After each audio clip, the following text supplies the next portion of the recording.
Welcome back, everybody, to another deep dive. Today, we're going to be looking at chatbots.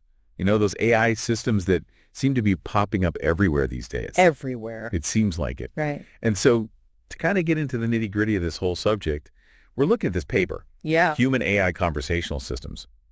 When humans and machines start to chat.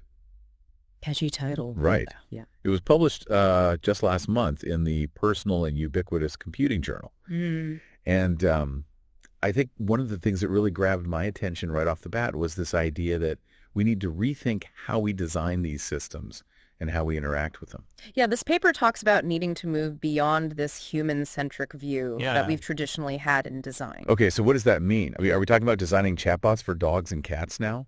Not exactly. Yeah. I mean, it's really more about acknowledging that, AI systems are becoming more than just tools. Mhm. They're becoming participants in our world, Okay. influencing our actions and decisions. So how do we account for that when we're thinking about design? Well, they introduced this idea called actor network theory, or ANT. Okay. And this basically imagines a network where both humans and AI systems are considered equal actors. Oh, interesting. And so it's about understanding that interplay between all these actors and Oh. how they kind of shape each other. So recognizing that these AI systems have agency. Exactly. They're not just passive tools. It's a profound shift in thinking Yeah. that has big implications. Huge implications. Yeah, for how we design, how we interact with, and how we regulate these systems. And so even though we are acknowledging AI as an actor, Right.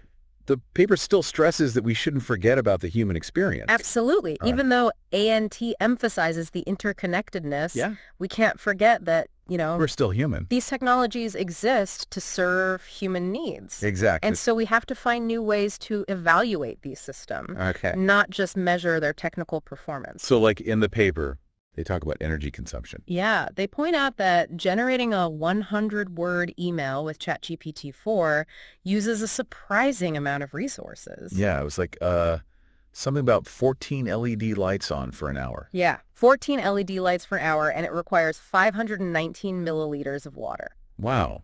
Yeah. I never thought about the environmental impact Right. of a chatbot. Like, that's crazy. It is. So we have to think about these impacts when we're designing. Yeah, they emphasize the need for these multi-criteria assessments Okay. that take into account things like safety, efficiency, cost, benefits, all these things, the Yeah. experience of everyone involved. So it's not just about making a chatbot that works. Exactly. It's about the ripples Yeah. on individuals, communities, the planet. All these things. And it kind of makes me wonder, like, are we adapting quickly to this technology? Well, that's what the paper highlights. Yeah. There's this research that suggests that, humans are so quick Yeah. to embrace new technology that even something revolutionary like this could become Totally. commonplace. Yeah, they said, like, it's commonplace as Excel, Yeah, like Excel. which is like, Ooh. whoa. It's a pretty bold prediction. I know. Maybe we should, like, slow down a little. Yeah, take a step back Take a step back. and consider those consequences before we just jump in. Right, because we do tend to get enamored with the shiny new They thing. do.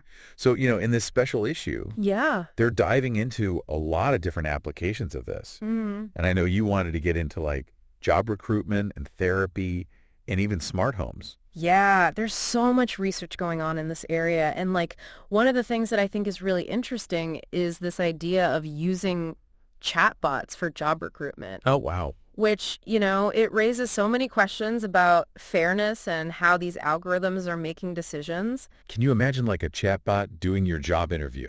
It's kind of scary. I know. But then on the flip side, you have this research that's exploring how we can use chatbots in therapeutic context to support reflection and well-being. So it's got that potential for good as well. There is potential. So it's not all doom and gloom, Not at all. but there's things to be considered. Absolutely. Okay, so what about online shopping? Yeah, there's research that shows that the perceived transparency of a chatbot can actually influence trust in e-tailing. Well, that makes sense. Yeah. If you don't know how it's working, Yeah. you're not going to trust it. Exactly like dealing with a salesperson. Yeah. You want them to be upfront with you. Absolutely. No, I don't want to feel like I'm being tricked, Yeah. especially when it comes to my money. Especially when it comes to your money. Yeah, and then there's even research on how we can use chatbots to control our smart homes. Oh, yeah. So instead of juggling all those apps, Right. you can just tell your chatbot to dim the lights or whatever. Exactly. Okay, so, but how does it, know what I mean? Like, I might say turn off the lights, or I might say it in a different way. Right. Well, that's where this thing called multimodal disambiguation comes in. Okay.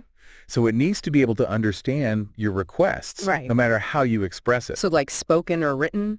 Yeah, like if you say, turn off the lights, or maybe you text it, or even gesture towards the lights. It needs to understand. That's pretty advanced. It is. Okay.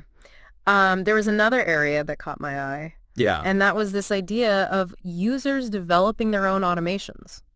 Oh, yeah, that's really fascinating. Yeah, within these AI-driven environments. Yeah, it's like taking the chatbot concept to the next level, Yeah. right? Like Yeah. being able to design your own chatbot. To like handle specific tasks or whatever. Exactly, to handle specific tasks or, interact with your smart home in a way that suits your needs. So it's like your own personalized AI assistant. Yeah, exactly. Okay, cool. Yeah.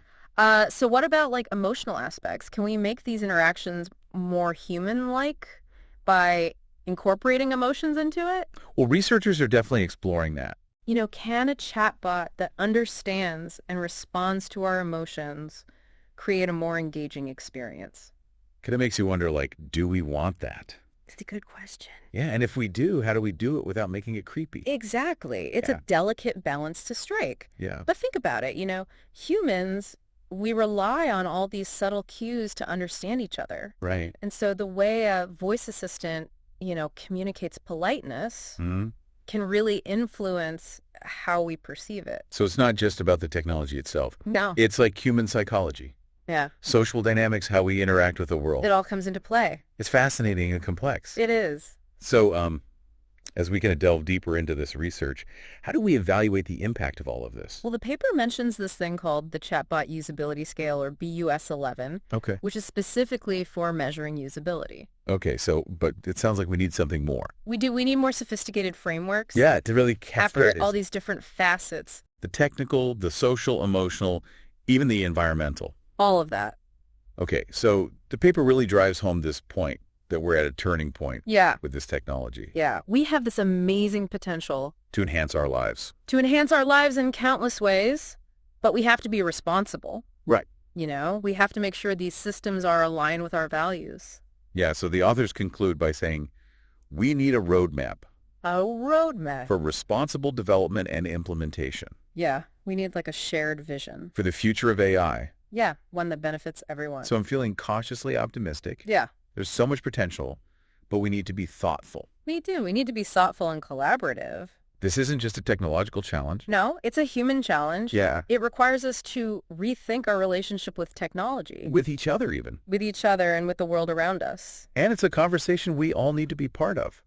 Absolutely. The future of AI is not set in stone. We're shaping it. Yeah, through our choices and our actions. So the next time you encounter a chatbot, Okay. don't just think of it as a novelty Right. or a tool. It's a reflection of us. It's a reflection of our aspirations, a glimpse into the future we're creating together. And the best way to navigate that future Yeah. is with an open mind, a critical eye, and a willingness to engage, To have those conversations. to have those conversations. To have the role we want AI to play. Thanks for joining us for this deep dive into chatbots. Thanks for having me. We hope you'll continue to explore and question and learn alongside us. It's a journey. Until next time. Well, we covered a lot of ground today. What are some of the key takeaways that you think our listeners should be thinking about? I think the biggest one is that we need to rethink how we design these AI systems. The paper really encourages us to move beyond that human-centric approach. Yeah, it's about recognizing that AI is more than just a tool. Exactly. These AI systems are becoming active participants in our world. And that brings us to that actor network theory, Yeah, A&T. where humans and AI are seen as equal. Equal actors in a network. Yeah, it's kind of a mind-blowing concept. It is. But even with this broader view, we can't lose sight of the human experience. Right. These technologies should be serving human needs. Yeah, and we talked about the impact of all of this, like the environmental costs of using these systems. That ChatGPT-4 statistic was pretty alarming. Yeah. It really highlights the need to think about the broader consequences. Not just the cool new features. Right. We need to develop better ways to evaluate these systems. Yeah, taking into account all the different aspects, not just how well they perform, but also the social and ethical and environmental implications. It's a holistic approach. Yeah, and the authors conclude by saying we need a roadmap for responsible development. A roadmap. It's like a shared vision for the future of AI that benefits everyone. A future where AI serves humanity. Right, so I'm walking away from this conversation feeling cautiously optimistic. There's a lot of potential here, but we need to proceed with caution. We do. It's a delicate balance. This is a huge challenge. It is, but it's also an incredible opportunity. Yeah, to rethink our relationship with technology and with each other. Shape the future. And the future of AI is not predetermined. It's up to us. It's in our hands. So the next time you're interacting with a chatbot, remember, it's not just a novelty. It's a reflection of our collective aspirations. It's a glimpse into the future we're creating together. And the best way to navigate that future is with an open mind and a willingness to engage in these conversations. Absolutely. Thanks for joining us today. We hope you learned something new, and we encourage you to keep exploring these ideas. And asking those tough questions. Because the future of AI is something we all need to be thinking about. It's too important to ignore. Thanks again for listening, and we'll see you next time.